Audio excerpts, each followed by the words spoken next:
Et bonsoir à tous. Merci de nous rejoindre à la médiathèque de Créteil à l'occasion du Festival du livre de Créteil organisé aujourd'hui et demain pour une rencontre intitulée « Étrange disparition », la disparition étant au cœur des dernières parutions de mes trois invités que je vais présenter par ordre de bibliographie. À mes côtés, Christos Markogiannakis, criminologue de formation, vous avez exercé comme avocat pénaliste avant de vous lancer dans l'écriture. Tout d'abord en mêlant l'art et le crime avec deux livres, Scènes de crime au Louvre, puis Scènes de crime à Orsay. Puis dans l'écriture de romans policiers avec un enquêteur récurrent, le capitaine Marco, qu'on peut notamment retrouver dans Qui a tué Lucie Davis, qui a d'ailleurs été lauréat du prix Méditerranée de Polar 2023, et Auteur de crime, la dernière enquête du capitaine Marco. Mais c'est avec un roman très différent qu'on vous retrouve aujourd'hui, Homero, le fils caché, un récit mêlant fiction et réalité, filant la légende du fils de Maria Callas et d'Aristote Onassis, paru en septembre dernier aux éditions Plomb. Ensuite, nous avons Éric Mercier, bonjour, auteur qui mêle également l'art et le crime, mais d'une toute autre façon. À la suite d'une première vie dans la finance, vous voici historien de l'art et commissaire d'exposition, puis romancier. Vous êtes fait remarquer dès votre premier roman, Dans la peau de Buffet, qui a reçu le prix du premier roman décerné par la ville de Draveil en 2019, dans lequel on fait la connaissance du commandant Frédéric Vicot et de son équipe, ainsi que de sa compagne Anne. Nous les suivrons dans d'autres aventures, Fauve, Panique à Drouot, dans l'ordre, dans mes souvenirs. Et c'est aujourd'hui avec Le secret de Van Gogh qu'on le retrouve, votre dernier roman, paru en mars 2024 aux éditions de La Martinière, dans lequel une toile de maître au pluriel disparaît après le meurtre d'un homme d'affaires.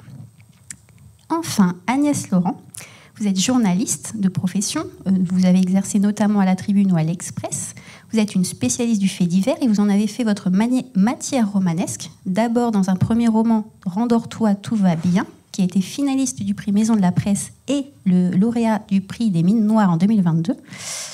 Et vous revenez en librairie avec Un beau jour, paru le 1er février 2024 aux éditions Récamier. Alors, on l'a dit tout à l'heure, la disparition est au centre de vos romans respectifs aux dernières parutions. Du coup, je me permettrai une première question en guise d'introduction. En quoi la disparition vous semble-t-elle être un sujet particulièrement romanesque ? C'est presque un sujet de thèse que vous demandez. On a 50 minutes. Alors, pardon, je commence du coup, messieurs. La disparition, c'est un terme très, très général. Hein. La disparition, ça peut être la disparition d'une personne. Et donc, dans un polar, retrouver des personnes qui ont disparu, ça peut être une approche. Dans mon cas, mais là je vais très vite, c'est la disparition d'un tableau peint à quatre mains par deux génies de l'art moderne qui sont au cœur de ce roman. Alors, moi, la disparition, je la vois autrement. Je la vois par les soubresauts qu'elle provoque dans les familles, dans les couples, chez les gens, en fait. Et ce qui m'intéresse, c'est pas tellement le fait et la recherche du fait, même s'il y a toujours un mystère dans mes romans, mais c'est plutôt qu'est-ce que ça provoque chez ceux qui restent. Et c'est une vraie question, en fait. Ça provoque à la fois du doute, de l'incertitude, du drame, voilà. Donc c'est ça qui m'intéresse. Pour moi, dans le livre Homero, le fils caché, il y a plusieurs vraiment définitions de ces mots, de disparition. On a d'abord la mort de cet enfant, qui est une disparition. Après, on a la disparition d'un nom de famille. Et il y a les prénoms aussi qui ne sont pas présents, ou les noms en général, dans ces livres. Et je joue entre cette disparition et la quête d'identité. Alors ça tombe bien parce que du coup ça permet d'envisager toutes les questions que j'ai prévues tout au long de cette heure. Parce qu'effectivement, vous l'avez dit vous-même, un thème, mais trois façons bien différentes de l'aborder.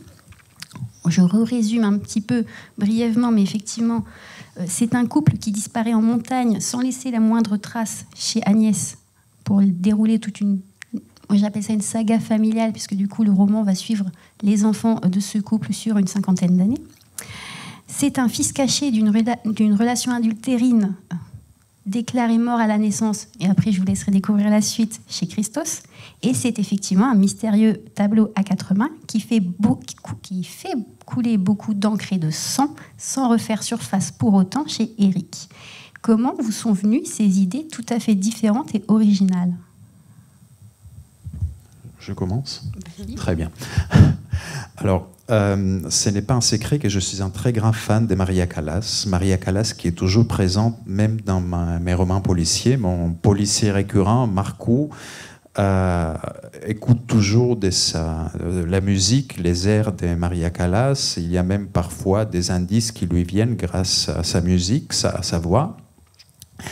Et j'ai découvert sa voix quand j'ai eu 9 ans grâce à ma grand-mère maternelle qui m'a fait découvrir un disque et puis aussi sa vie. Et elle disait qu'elle était le rossignol, la femme qui a été détruite par un homme. Et j'avais toujours cette image dans ma tête. Et un jour, je me suis dit, j'ai découvert, grâce à un livre d'un gréco-américain, Nicolas Gage, que en fait, Maria Callas a eu un enfant avec Onassis, un enfant qui est mort parce qu'il était prématuré et qui est mort quelques heures après sa naissance à cause de ses poumons. Et avec le sens de la tragédie grecque, je me suis dit, c'est vraiment la femme qui vit et qui est célèbre grâce à ses poumons perd la seule chose qu'elle voulait, comme elle disait elle-même, à cause de ses propres poumons, de cet enfant. Et je me suis dit, je vais donner une vie à cet enfant. Et dans ma tête, je voulais lui donner une vie heureuse.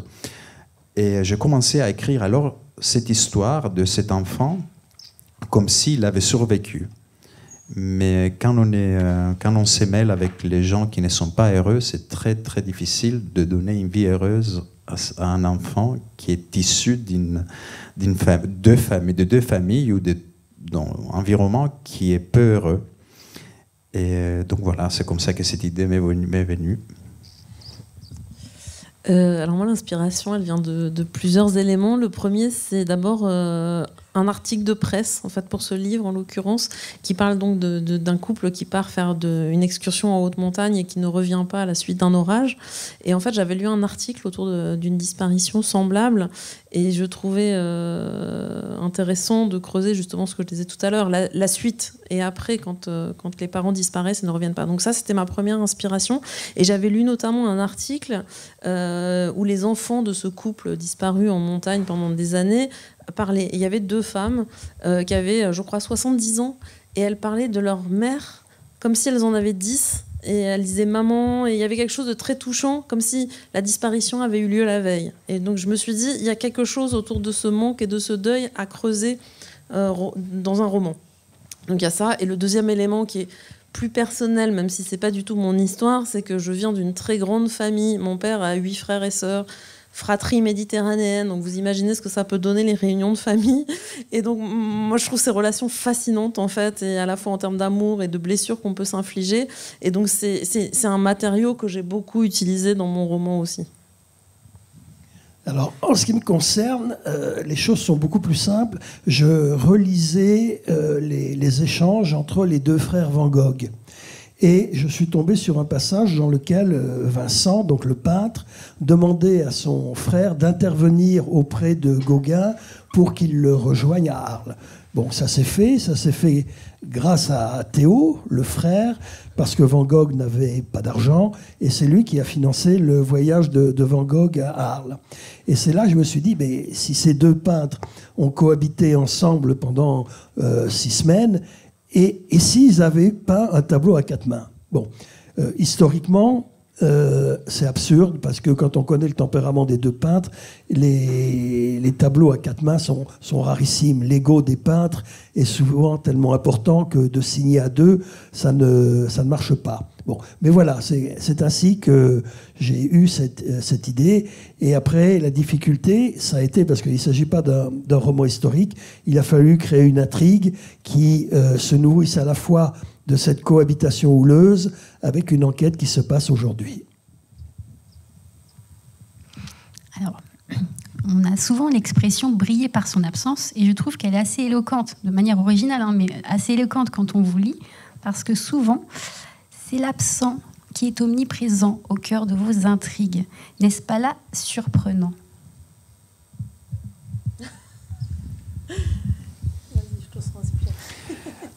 Alors, c'est vrai que le livre est construit autour de l'absence, parce que cette mère qui veut un enfant qu'elle n'a pas eu, c'est un grand vide, c'est même un vide, ce n'est même pas une absence. Cet enfant qui grandit en Italie des années 60, qui grandit isolé dans une grande maison, mais qui n'a pas d'amis, qui ne rencontre pas d'autres enfants, parce que contrairement à cette absence que la mère sent, il y a une présence très lourde de quelqu'un qui est très très fort, qui est très puissant, mais qui est invisible. C'est que l'enfant apprend à appeler nonnos, qui veut dire il padrino en italien, les parents, qui contrôle tout ce qui se passe. Homero est un enfant qui grandit en Italie des années 60. Personne ne parle grec autour de lui, mais lui, il est obligé de parler le grec. Il est obligé de grandir comme un grec orthodoxe dans une famille très catholique. Il y a une absence de réponse à ces questions. Et au fur et à mesure, quand il apprend que ses parents sont ses parents adoptifs et que sa mère et son père sont deux personnes dont lui ne connaît absolument rien, il commence à chercher le reste de leur absence parce que les deux sont morts. Donc, il commence à chercher et à poursuivre et à chasser leurs fantômes afin de construire sa propre identité. Et c'est l'absence de son nom. Il a été privé de son nom de famille, il a été privé de sa famille biologique, il a été privé de cet amour maternel que dans sa tête devient un fantasme. Il veut alors découvrir la mère absente, mais qui, dans sa tête, est la mère parfaite, que Maria Callas aurait été pour lui. Et on voit que cette quête va durer 40 ans, et à la fin, la vérité n'est pas si agréable que ça. Voilà. Je vais rebondir sur ce que tu dis, parce que c'est vrai que finalement, les absents suscitent tellement de questions, et tellement de fantasmes, et tellement de rêves, dans tous les sens du terme, que finalement ils deviennent omniprésents au centre de la vie, en fait. Et finalement, si les parents de mon livre n'avaient pas disparu mais étaient décédés, je ne dis pas que ça aurait été facile, mais ça aurait été différent. Il n'y aurait pas eu cette vie en suspens, en fait. On serait passé dans un processus de deuil douloureux, mais pas de vie en suspens. Et c'est tellement vrai que cette absence occupe une place majeure que dans mon livre, il y a y compris les enfants des enfants qui racontent à un moment ce qu'ils ressentent. Et pour eux aussi, en fait, les grands-parents qu'ils n'ont jamais connus, qu'ils n'ont jamais vus par nature, puisque leurs parents étaient encore enfants quand ils ont disparu, ils occupent une place centrale dans la famille, y compris douloureuse. Donc c'est en ce sens-là qu'effectivement, briller par son absence, c'est assez bien vu, parce que ça devient central dans une histoire familiale. Alors, si vous aimez les absents, je vais vous décevoir parce qu'il n'y a pas beaucoup d'absents dans mon roman. C'est une enquête policière qui se déroule aujourd'hui. Le seul absent, si on veut, c'est pour des raisons chronologiques, c'est Van Gogh. Mais il se trouve que la compagne de mon flic est historienne de l'art. Et donc, c'est elle qui fait revivre à la fois Van Gogh, Gauguin et leur cohabitation. Donc voilà, il y a peu d'absence dans mon roman. Mais je crois que nous, on en a suffisamment pour t'en prêter un peu si nécessaire. Et effectivement, dans ce roman-là, c'est plus la toile qui va poser question tout au long du roman, qui est une forme d'absence. Mais effectivement, ce n'est pas une absence de personne, pour le coup. Mais au-delà de la disparition elle-même, justement, vous explorez les dommages collatéraux, aussi divers que colossaux, le plus souvent, que cette disparition, justement, provoque. Alors, j'avais noté une citation de mémoire, c'était dans le roman de Christos. C'était « Maudits soient celles et ceux qu'on abandonne à leur sort quand les drames et leurs proches pèsent lourd sur leurs épaules pour le restant de leur jour. » Comment expliquez-vous qu'une absence, quelle qu'elle soit, puisse avoir autant de conséquences ? Je vais un peu répéter peut-être, mais différemment. C'est-à-dire que moi, il y a des moments dans la vie où que j'ai essayé de retracer dans mon livre, où l'absence éclate, en fait. Par exemple, les sœurs se marient. Le jour d'un mariage, quand vous n'avez pas de parents, quand vous ne savez pas ce que les parents sont devenus, alors si vous vous mariez à l'église, déjà, il n'y a personne pour vous emmener à l'hôtel, à l'église. Quand le maire, à la mairie, donne l'état civil, etc., il n'y a pas de parents, en fait. Et donc, ce sont des moments où ça rejaillit. Alors ça, ce sont des moments importants, extraordinaires, mais ça peut être aussi au quotidien, en fait. Ça peut être un bout de tissu que la mère avait l'habitude d'utiliser, et tout d'un coup, on tombe dessus et on se dit « Ah ben, voilà, elle n'est plus là. » Ou il y a aussi quelque chose qui me paraît très important, c'est qu'on ne se souvient plus des visages assez vite, en fait. Et notamment... Non, pardon, tu voulais m'interrompre. Notamment, les enfants se rendent compte qu'ils connaissent plus le visage de leurs parents au bout de quelques mois, quelques années, et donc ils cherchent des photos. À l'époque, les photos n'étaient pas de très bonne qualité, donc les photos elles-mêmes commencent un peu à s'estomper. Elles n'étaient pas très bien faites en général. Donc, et donc tout ça fait que l'absence devient vraiment très très importante et dévore en fait la vie de ces personnages. Plus ou moins, mais quand même les dévore pas mal.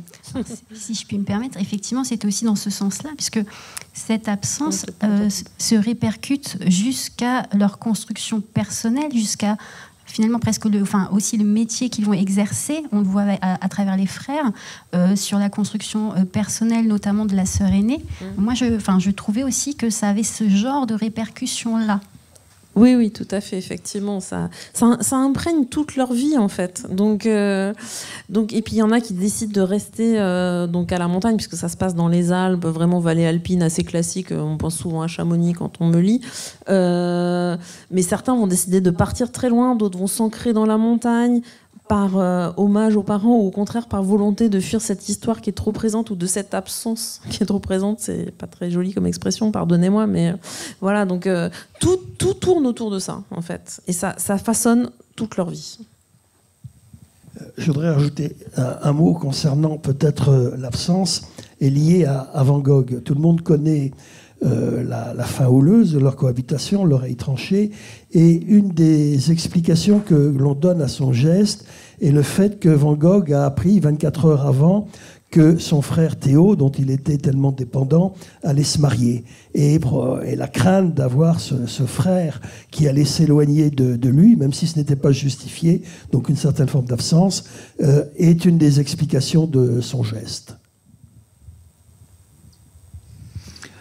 Oui, donc dans les tragédies grecques, il y a toujours des victimes, et puis il y a des victimes collatérales qui parfois, après, deviennent des agresseurs. Je vous donne des exemples. Quand Clytemnestre tue son mari, Agamemnon, il y a des victimes collatérales qui sont les enfants, dont Oreste, qui tue après sa mère, qui devient une victime elle-même, et lui devient l'agresseur. Et tout est lié à la famille. Vous voyez, Édipe, quand il meurt, déjà aveugle, après avoir appris qu'il a tué son propre père, qu'il s'est marié avec sa mère, il y a 4 enfants qui restent, et les 2 fils s'entretuent pour le royaume, et la fille qui ose enterrir le traître, entre guillemets, est aussi condamnée. Donc il y a toujours les rôles entre les victimes, les agresseurs et les victimes collatérales changent, et c'est la même chose dans ces livres.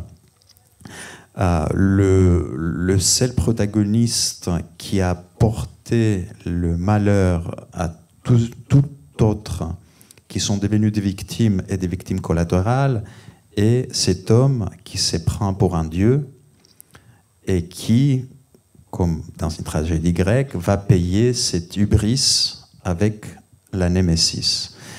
Et cet homme alors qui ne veut pas un enfant illégitime, on est en 1960, il est marié avec une autre femme, la femme qui est enceinte, même si elle est la femme la plus célèbre du monde, leur enfant sera un enfant illégitime. Et donc cet homme, dans la fiction, joue avec le destin de tous. Et il va le payer à la fin. Alors, qui dit disparition dit nécessairement, en tout cas très souvent, mystère. Alors j'ai encore une petite citation, et de mémoire c'est aussi de Christos. Mais le problème quand on cherche la vérité, que ce soit auprès d'un parent ou de l'oracle de Delphes, c'est que parfois on vous la donne, et ensuite vous devez vivre avec ses conséquences. Pensez-vous en conséquence qu'il est parfois préférable de ne pas savoir ? Alors moi, je suis convaincue qu'il faut toujours savoir. Mais c'est peut-être une déformation professionnelle parce que je suis journaliste et je veux toujours savoir. Je suis très curieuse au bon sens du terme. Mais au-delà de la boutade, je pense qu'il vaut mieux savoir. C'est-à-dire que ça apaise plein de choses de savoir.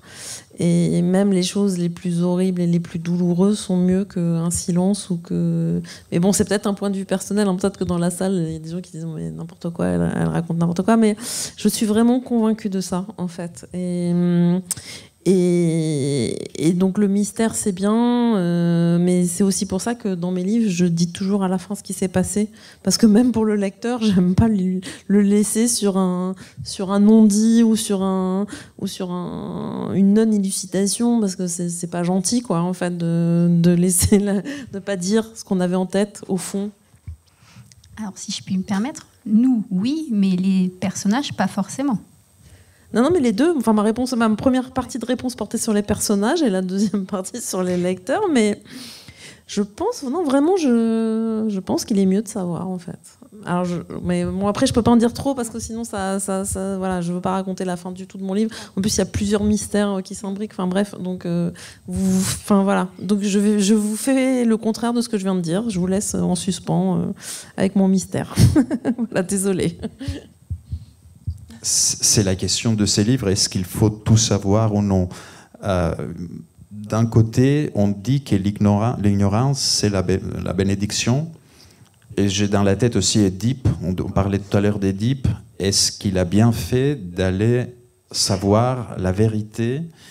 Entre parenthèses, pour moi, Édipe roi de Sophocle est la première énigme who done it, comme disent les Anglais, de notre civilisation occidentale, c'est-à-dire on a quelqu'un qui cherche la vérité, qui cherche le meurtrier d'un meurtre non résolu. Et à partir d'un moment, il commence à comprendre qu'en fait, c'est lui qui cherche la vérité, c'est lui le meurtrier. Mais il n'arrête pas, il va jusqu'au bout. Et est-ce qu'il a bien fait? Je ne sais pas. C'est un peu comme la psychanalyse. Parfois, il y a des personnes, les professionnels disent que la psychanalyse n'est pas faite pour cette personne. Elle va créer beaucoup plus de douleurs et de problèmes que les problèmes qu'il va résoudre. Alors, il n'y a pas de réponse dans cette question dans mon livre, mais je me pose une autre question. Si la vérité qu'on apprend n'est pas la vraie vérité, entre guillemets, parce que si moi je construis mon identité et ma vie autour d'une vérité que quelqu'un m'a dit, mais cette vérité n'est pas correcte.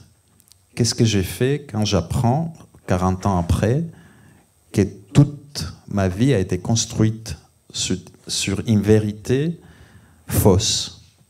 Alors, je ne sais pas. Et c'est pour ça que ce livre, la conclusion est une énième question et pas une réponse. Je pense, comme ça vient d'être dit, qu'il n'y a pas de réponse universelle à votre question. La vérité permet de se reconstruire, à condition qu'on ait quand même les ressources et qu'on rencontre les personnes qui vous aident. Et d'un autre côté, d'avoir la tête dans le sable, quelquefois, ça peut aussi éviter des moments dramatiques. Alors, je vais revenir un petit peu sur chacun de vos romans de manière un peu séparée. Je vais commencer par vous, Christos. C'est que vous poussez la disparition jusqu'à effacer le prénom de vos personnages, l'ensemble de vos personnages, à l'exception d'Homero, évidemment, qui nous conte sa propre histoire. Alors, est-ce que c'était nécessairement voulu et pour quelles raisons avoir procédé ainsi? D'abord, dans ma tête, un enfant qui parle de ses parents ne peut pas dire ma mère Maria Callas et mon père Aristote Onassis. Il va parler de sa mère et de son père. Et puis, il y a un lapsus quelque part, parce qu'il faut dire que cette autobiographie fictive, ou cette autobiographie, il y a 2 chapitres. Il y a un chapitre au début et un chapitre à la fin, où la personne qui a reçu cette autobiographie nous parle, qui nous dit que je n'ai rien changé, il n'y a pas de nom, il y a seulement une fois le nom de sa mère pendant ses obsèques, et il a choisi de le supprimer. Et pour moi, ça montre et ça déclare cette absence dont on parlait tout à l'heure, parce que pour lui, sa mère et son père ne sont pas Maria Callas et Onassis qu'on peut trouver partout, on peut googler, on peut chercher.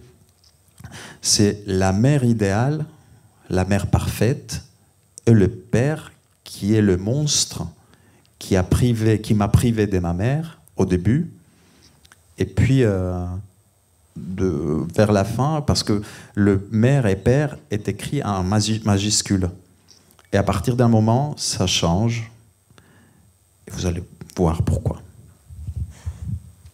Mais moi, je me suis dit que ça pouvait aussi participer à évoquer une autre notion dans ce roman, c'est celle de l'intérêt, de l'avantage, on pourrait dire de l'anonymat. Ah oui. Et je ne veux pas trop révéler, mais on se pose la question, est-ce que c'est bien d'avoir les noms? Est-ce que c'est bien d'être le fils d'un couple célèbre?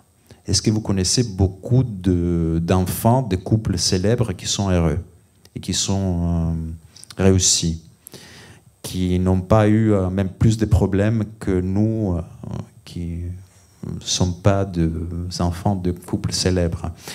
Et il y a une réponse à ça par quelqu'un dans ce livre qui a vécu cette situation et qui la vit toujours, et qui aurait préféré l'anonymat, et qui dit à Homero qu'en fait, tout ce que tu cherchais, les gens qui l'ont eu l'ont regretté, n'ont pas voulu, voulaient s'en échapper. Et moi, j'ai grandi dans une ville qui est grande, mais qui reste quand même sur une île, donc tout le monde se connaît. Je viens d'une famille qui est sur cette île un peu connue, donc moi je préférais l'anonymat de Paris que être le fils de quelqu'un, ou le neveu de quelqu'un, ou le petit-fils de quelqu'un, ou le frère maintenant de quelqu'un. L'anonymat de Paris est de me construire et construire une identité qui est tout à fait indépendante de mon nom de famille. Voilà.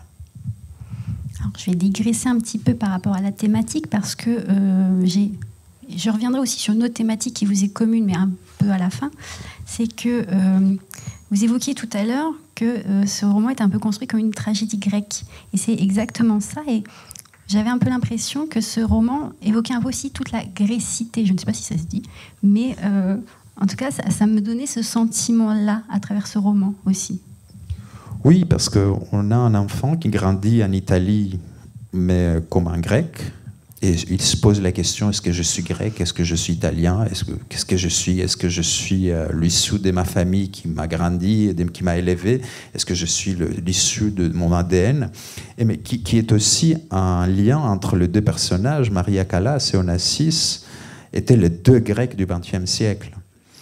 Et Maria Callas, qui était un personnage universel, elle-même aussi cherchait son identité, parce qu'elle disait « je suis du sang 100% grec », mais elle est née aux États-Unis. Son grec avait un accent américain. À partir d'un moment, elle pensait en grec pour parler en américain, donc elle parlait en anglais construit sur la base grecque. Son français avec un accent italien, et son italien était un dialecte que son mari lui avait appris. Donc c'est un peu la Grèce, mais la Grèce universelle. Donc voilà, et la mythologie grecque, pour moi, tout a été dit dans la mythologie, et voilà, on reprenne et on les traite d'une façon différente. Mais il y a beaucoup de grécité, entre guillemets, il y a beaucoup de questions d'identité qui me sont très chères. Moi, je me sens chez moi en France, j'ai toujours mon accent, je fais des fautes. En France, je suis grec. En Grèce, je suis parisien. Ici, je n'ai pas le droit de parler des choses parfois parce que je ne comprends pas, parce que je ne suis pas français. En Grèce, ils me disent tu n'as pas le droit de parler parce que tu ne vis pas ici, tu n'es pas grec. Donc, je suis qui? C'est dans le centre de ces romans aussi. Alors, je vais donner maintenant la parole à Agnès, parce que sans gâcher ce qui se déroule dans le roman, on comprend au fil des pages que disparition et mort n'ont rien à voir quand il faut les surmonter. Est-ce que vous en aviez conscience d'avoir su faire cette vraie différence à travers votre roman ? C'était l'objectif, en fait. C'était vraiment au cœur de mon livre. C'était de dire c'est pas un deuil, en fait, une disparition comme ça, même si on peut se dire que c'est aberrant au bout de 40 ans de se dire qu'on pourrait encore croiser ses parents en traversant la frontière italienne, par exemple, et de tomber sur eux. Rationnellement, on se dit que ça n'est pas possible, mais on peut pas s'empêcher de se dire que peut-être son père ou sa mère sont partis. Oui, ils nous ont abandonnés, mais ils sont peut-être allés vivre une chouette vie de l'autre côté, en fait. Et l'exemple est peut-être pas le mieux choisi, mais en fait,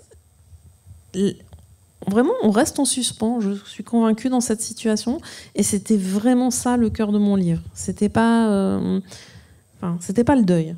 C'était ce sentiment très, très, très, très incertain, et qui n'a pas du tout le même effet, parce que les enfants, ils ont entre 2 et 12 ou 14 ans, je me souviens plus bien, pardon. Au moment de la disparition des parents, ils n'avaient pas la même relation aux parents, ils n'avaient pas les mêmes besoins, et ils vont pas avoir les mêmes parcours, et donc ils vont le vivre de manière très différente, mais toujours la même expérience, mais de manière très différente. Et ça aussi, j'avais envie d'explorer ça, cette différence qu'on peut avoir, alors qu'a priori, on se dit c'est la même famille, ils sont tous pareils, ils vivent tous la même chose. Non, en fait, ils vivent pas tous la même chose. Et ce qui va aussi, à un moment, les séparer, en opposer certains, en détruire d'autres, sans rien révéler non plus. Mais on peut imaginer que leur vie n'est pas un long fleuve tranquille en permanence. Donc oui, c'est vraiment tous ces aspects-là que j'avais envie de raconter. Et j'avais aussi ce sentiment-là que la disparition entraînait souvent, en tout cas, une forme d'espoir. Et effectivement, c'est cette notion d'espoir qui varie, on va dire, d'une personne à une autre, de savoir si finalement on se fait une raison ou pas. C'était vraiment l'espoir qu'on pouvait garder. Je crois qu'on garde toujours l'espoir, en fait.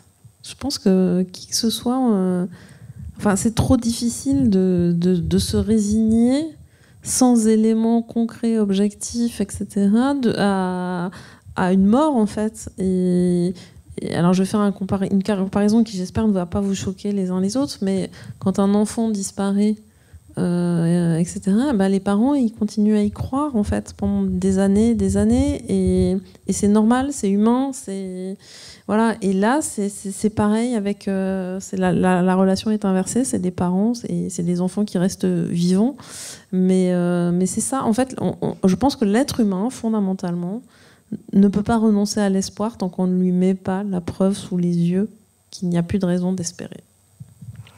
Alors cette histoire, à mon sens, elle se déroule à la montagne, et on en a un peu parlé aussi ce matin, ça semblait limite nécessaire et indispensable, parce qu'on a parlé de la montagne, et en tout cas il y a un lien très très fort à la montagne, c'est presque un personnage à part entière dans ce roman, un lien très fort à la montagne, à la nature, et par voie de conséquence, on va dire, aussi au réchauffement climatique qui nous occupe et qui est particulièrement révélateur, en tout cas dans ces zones-là. Est-ce que c'était aussi un sujet que vous vouliez aborder à travers ce roman-là ?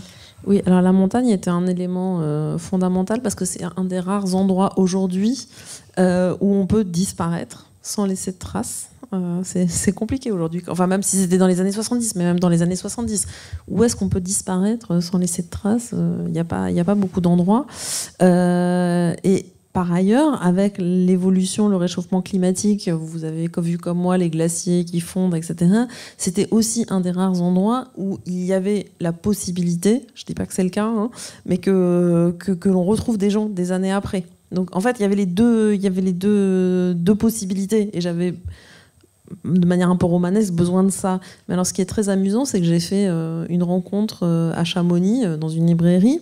Et il y a une dame qui vient et qui me dit « Ah ben oui, mais alors c'est rigolo parce que moi je suis bretonne. » Alors déjà, je me dis « Bon, ok. » Et elle me dit « Et en fait, ça pourrait se passer en Bretagne. » Alors là, je dis « Oui, enfin quand même pas tout à fait. » Et elle me dit « Bah si, parce qu'en fait, dans la mer, il peut arriver la même chose. C'est-à-dire que les pêcheurs, parfois, ils disparaissent, enfin, ils tombent du bateau, et on ne les retrouve pas.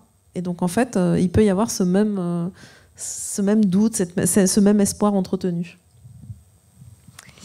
Je vais maintenant passer à Éric, puisque chez vous, alors c'est vrai que je ne l'ai pas souligné, c'est vrai que Christos et Agnès sont un peu à la frontière entre la littérature noire et la littérature blanche.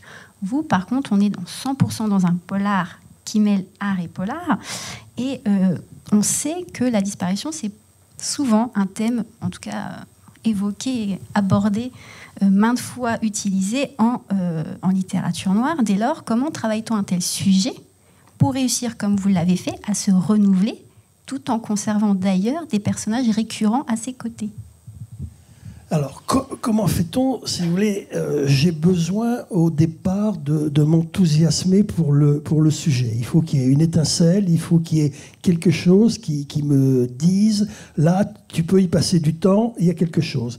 Là, il est bien évident que ce tableau à 4 mains, c'est quelque chose qui m'a vraiment poussé. J'ai trouvé que c'était une bonne idée. Bon, après, il y a une difficulté à laquelle on ne pense pas, c'est qu'on ne tue pas pour voler un tableau de maître. Pourquoi ? Parce que, on va prendre l'exemple d'un tableau de Van Gogh. Si demain vous volez un tableau de Van Gogh, je ne sais pas ce que vous allez faire avec. Il y a des catalogues raisonnés, il y a des experts, les tableaux sont suivis.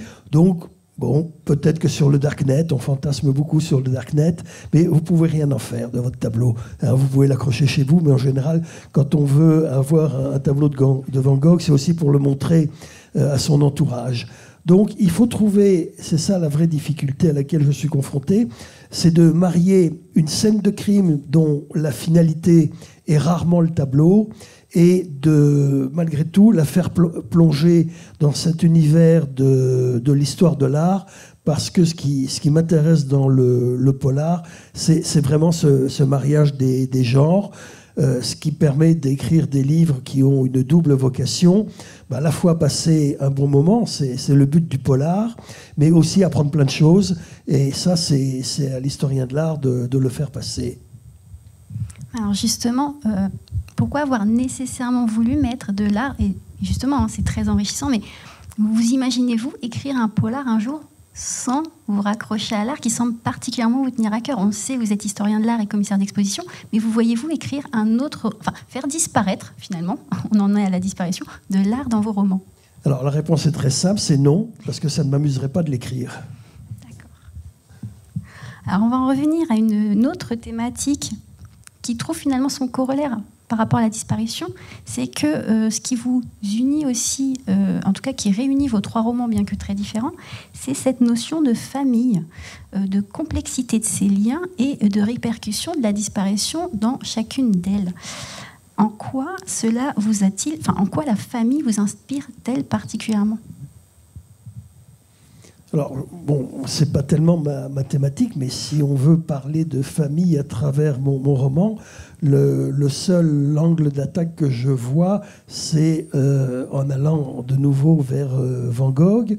Van Gogh est quelqu'un, ça va être un peu dur ce que je vais dire, mais enfin qui a loupé à peu près tout ce qu'il a fait dans sa vie. Il a voulu être évangéliste, il s'est fait licencier. Il a travaillé dans une galerie que tenait sa famille, il s'est fait licencier. Sa vie sentimentale, il a été marié quelques mois avec une prostituée.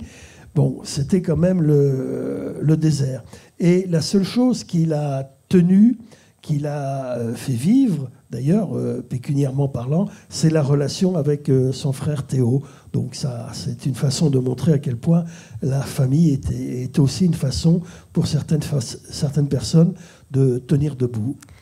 Alors pour le coup, moi je pensais plutôt au personnage vraiment de votre roman, alors, notamment celui qui nous occupe dès le départ, c'est le mort de notre histoire, puisque de base, cette histoire et la disparition de ce tableau, on la découvre à la suite d'un meurtre qui est commis au début du roman.